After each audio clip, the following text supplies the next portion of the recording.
Pito ka mga patayng lawas nga nakit-an sa usa ka mabaw nga kinalot sa Sapad, Lanao del Norte nakuha na sa ilang mga kabanay. Kidnapping ginalantaw nga motibo sa krimen. Ang detalye sa report ni James Pauluya.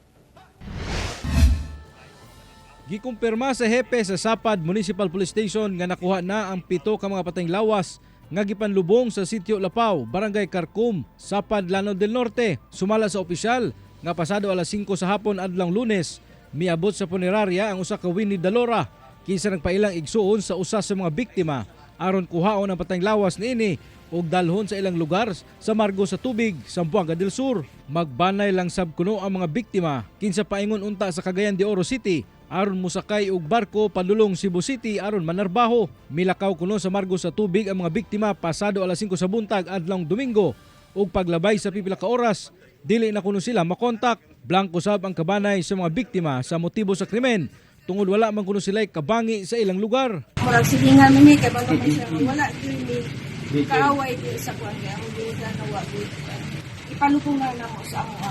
Pahinuna sa nako ako mga isuko. Dili pa sab kuno masuta sa kapulisan kung didto sa lugar gipampatay ang mga biktima apan aduna kunoy mga na-recover ang soko nga mga empty shell sa .45 nga armas. Posible kuno nga kidnapping ang motibo sa krimen. Padayon pa sab kuno ang koordinasyon sa Sapad Police ngadto sa margo sa tubig pulis sa Zamboanga del Sur alang sa hinanaling kasulbaran sa krimen. Kung atong i-analyze ang insidente, posible before sila gidala diri is di-abduct, no?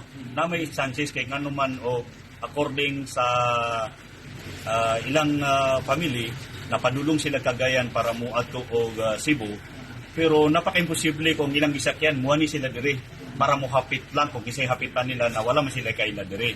Ako si James Pauluya para sa At Home with GMA Regional TV.